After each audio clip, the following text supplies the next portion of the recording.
Özbekistандык айым Эпштейндин кордугуна кабылганын айтып чыкты. Камакта жаткан Бекжан Бейшекеевке каражат чогултуу зарылбы? АКШ-Кытай саммитинин жыйынтыктары.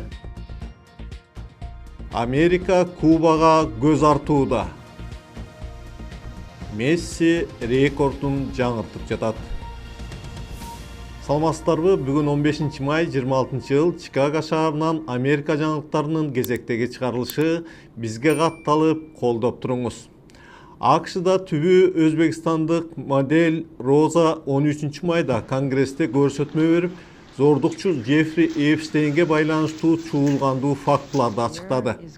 Анын айтымында ал 18 жашында модельдик агенттиктин жетекчиси Жан-Люк Брюнелдин чакыруусу менен модель болом деп АКШга учуп келген. Бирок көп өтпөй анын жашоосу толугу менен өзгөрүп, сексуалдык кулчулукка кабылган. Окуя кандай болгонун Роза айым конгрессмендердин алдында айтып берди. In 2008, I just turned 18. 2008 жылы мен жаңы эле 18 жашка толгом. Мен MC2 Model Management агенттигинин ээси Жан-Люк Брюнел менен тааныштым. Алар мага кыялымдагыдан да мыкты модельдик карьера убада кылышты. 2009 жылды май айында мен Нью-Йорк шаарына келдим. Мурда болуп көрбөгөндөй көзөмөлгө кабылдым. Алар мени элден обочулонтуп бөлүп салышты. 3 айдын ичинде агенттик мен аларга $10,000 ашык карыз болуп калганымды айтышты. MC2 менин жашоомдун ар бир бөлүгүн көзөмөлдөй турган болду. Кайда барарымды, кантип кийинеримди жана кандай көрүнөрүмдөн бери аңдып карап турушчу. Америка Кошмо Штатына келгениме 1 ай өтпөй эле агенттик мени жыныстык кылмышкер катары катталган адамдын үйүнө жиберди. Аны мага сүйлөшкөн кызы катары тааныштырышкан. Мага портфолиомду түзүүгө жардам бере турган фотограф деп айтышкан. Азыр мен Джеффри Эпштейн 2008 жылдын июнунда түрмөдө болушу керек экенин билем. Мен аны ушул жердеги West Palm Beach'теги үйүндө жолуктургам.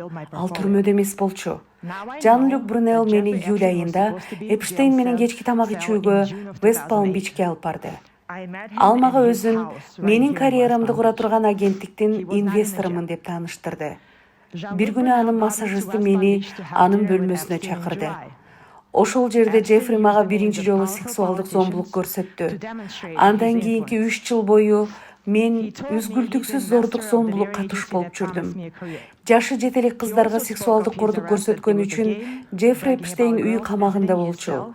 Дал ошол убакта мен ошол жерде жүргөн кезде эле ал мени кордоп жаткан. Агенттигим мени ага жакыныраак болушум үчүн Майамиге көчүрдү.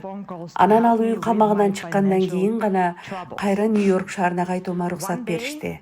Бирок ал жакта да менин коркунучтуу күндөрүм улана берди. Ошол жылдардагы кордук бүгүнкү күнгө чейин мени коштоп келген 10 жылдык коркунучка айланды. Rosa, can you help us understand how Эпштейн, Брюнел жана алардын айланасындагылар модельдик жумуштарды убада кылып, башка дагы кыздарды кантип өздөрүнө тартышканын түшүндүрүп бере аласызбы? When you enter modeling, you have a dream of Модельдик тармакка жаңыдан аралашканда сенин чоң кыялың болот. Мисалы, Victoria's Secret көрсөтүүсүнө катышуу же Vogue журналынын мукабасына чыгуу. Ошондуктан өспүрүм кезде бирөө келип, биз сага жардам бере алабыз десе, сен ишенип каласың. Анткени сен болгону эч нерсени түшүнө элек өспүрүмсүң. Башында бул анчалык коркунучтуу көрүнбөйт. Ошентип алар дегенде сенин ишенимиңе киришет. Анан сени каржылык жактан чыга албай турган абалга кептешет. Менин билет сатып алганга акчам жок болчу. Кредиттик картам да жок эле. Ата-энем да мага акча жөнөтө алышчу эмес. Кайра Өзбекстанга учуп кетүүгө билет алуу мүмкүнчүлүгүм жок болчу. Ошентип алар менин кыялдарымды өзүмө каршы колдонушту. Анан алар мага бул жөн гана убакыт маселеси, баары жакшы болот дешчү. Эгер мен аларга ишенсем, бардык кыялдарым орундалат деп ойлочумун. Анткени алар мага кыялымдан да чоң модельдик карьера убада кылышкан. Розанын кошумчалаганына караганда, модель индустриясында жаш кыздарды таасирдүү адамдарга алып барган жашыруун система иштеп турган. Ошону менен бирге Роза Адилет министрлигин файлдарды жарыялоо маалында анын аты жөнүн жашырбай койгон үчүн сынга алды. Розанын аты кеминде эле 538 жерде көргөзүлгөн. Министрлик муну адам фактары менен кетирилген кемчилик деп жооп берди. Бул көрсөтмө АКШ Конгрессинде чоң резонанс жаратып, социалдык тармактарда кызуу талкууга түштү. Айрым саясатчылар модель бизнесиндеги жаш кыздарды коргоо мыйзамдарын күчөтүү зарылдыгын айтышууда. Эпштейн сексуалдык каршылыктар үчүн күнөөлөнгөн, ага бир катар айыптар коюлган учурда 2019-жылы камакта жатып каза болгон. Расмий версиясы боюнча ал өз жанын өзү кыйган. АКШда жол кырсыгына кабылган кыргызстандык 30 жаштагы Бекжан Бейшекеев жактоочу менен камсыздалган жана ага азыркы тапта эл тарабынан акча чогултуунун зарылдыгы жок.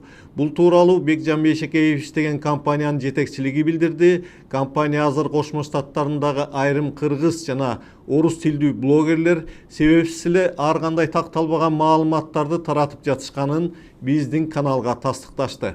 Такталбаган маалыматтар тарап жатканын компания менен жана Бекжан Бейшекеевдин туугандары менен байланышкан Эдил Касенов да билдирген болчу. Сабыр кылып, жакшылык тилеп эле отуралы, аны талкуулабайлы.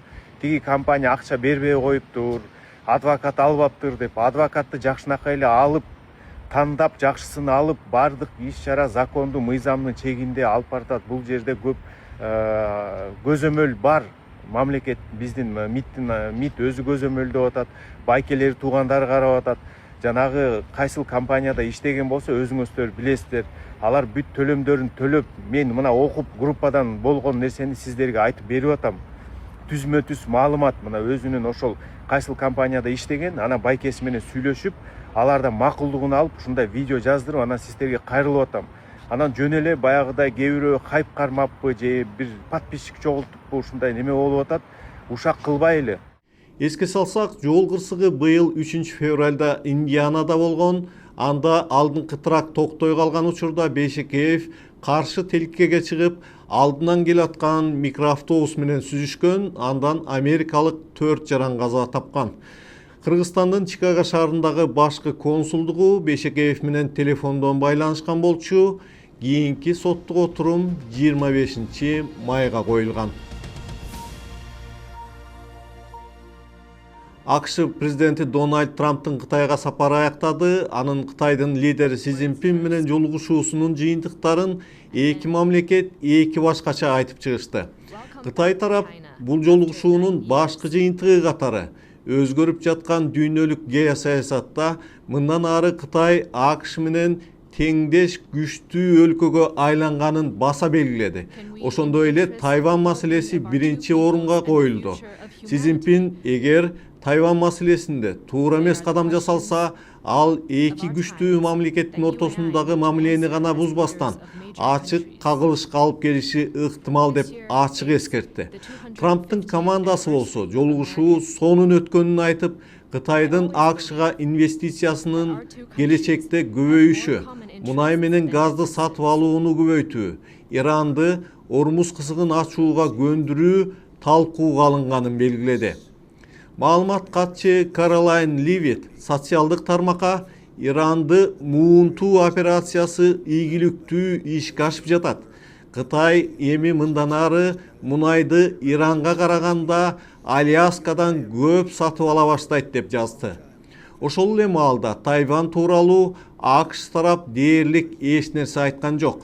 Дагы бир маанилүү жагдай, АКШ тарап Кытай Ирандын өзөктүк курал жасабашын колдоду дегени менен ал тууралуу бир да документте же башка бир макулдашууда айтылган жок. Бирок Трамп Кытай Иранга мындан ары курал сатпоого макул болду деп билдирди Fox News'ка берген интервьюсунда. Айтмакчы ошол эле маалда Вашингтон Иранга жаңы чабуул коюуга катуу камылга көрүп жатат. Ок атпоо мезгилинде Ирандагы күч топтоп алганы айтылууда. Эксперттер мындан ары Кытай шашылбай чечим кабыл аларын, себеби импульсивдүү Трамптан айырмаланып, Си Цзиньпин uzak möөнөттүү oyuncu ekenin belgilep жатышат. Trump'tın президенттик möөнөтү 3 жылдан кийин аяктайт. Ал аз келгенсип быйыл ноябрда Конгресске шайлоону демократтар жеңип кетсе, Trump'тын колу буту бекем байланаарын расмий бейжин жакшы түшүнөт дешет талдоочулар. Демек, эки держава сүйлөшүүнү уланта берет, бирок конкреттүү макулдашуудан тараптар азырынча алыс болууда.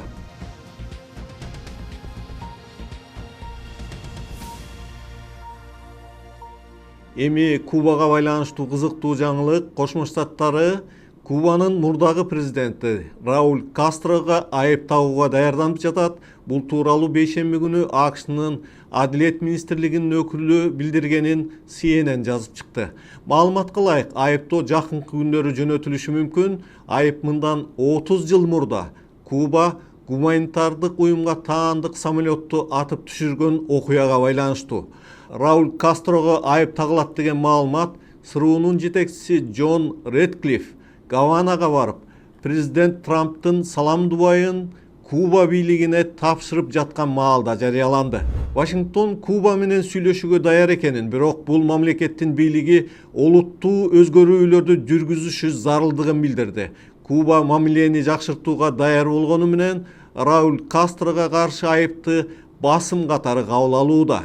АКШ менен Кубанын мамилеси быйыл январь айында Венесуэланын президенти Николас Мадуро уурдалгандан кийин кескин начарлап кеткен. Дональд Трамп Кубадагы коммунисттик бийликти алмаштыруу ниетин бир нече жолу ачык айткан болчу. Аралга эмбарго күчөтүлүп, Куба менен мамиледеги өлкөлөргө кысым күчөп жаткан чак. Мартта күйүүчү майдын тартыштыгынан улам Кубада нааразычылык акциялары башталган. Электр кубаты бул өлкөдө 24 сааттын ичинен күнүнө болгону 2 саат гана берилип жатат.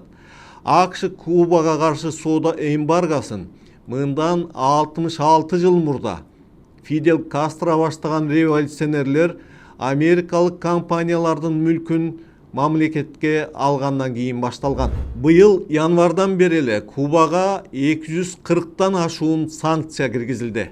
Март айында Сауд Арабстандагы бизнес форумда Трамп АКШнын кезектеги бутасы Куба болушу ыктымал деп айткан болчу. Эми футбол сүйүүчүлөр үчүн жаңылык. Дүйнөдөгү эң мыкты оюнчулардын бири Лионель Месси 2 күн мурда дагы 2 гол киргизди. Анын командасы Интер Майами азыркы учурда Американын чоң футбол лигасынын чыгыш конфедерациясында 2-нчи орунда келатат. 13 майда Интер Майами Синсинати командасын 5-3 менен жеңип алды. Буга чейин 9 майда дагы Торонтодон 4-2 менен жеңиш жылоолоп кайткан болчу. 17 майда ушул жекшембиде Интер Майами өз үйүндө Портланд Тимберсти кабыл алат. Месси азыркы сезондогу 12 оюнда 11 гол киргизди. Ал 18 мартта өз карьерасындагы 900-чү голун киргизип, жаңы рекордун жаңыртты. Месси Барселона үчүн 672 топ, Аргентина үчүн 115, Интер Майами үчүн 81, Парис Сен-Жермен үчүн 32 топ киргизген. Эң көп гол киргизген азыркы заманын дагы бир мыкты футболчусу Криштиану Роналду 965 гол менен алдыда. Месси Америкага келгенден бери АКШда футболго кызыгуу кескин өстү. Чемпионаттын кадыры эл аралык футбол базарында кадимкидей жогорулады. Ушул спорт жаңылыгы менен бүгүнкү чыгарылыштын соңуна келдик. Бизге катталып, лайк басып, колдоп туруңуз. Кийинки дүйшөмбүдө көрүшкөнчө сак саламатта туруңуздар.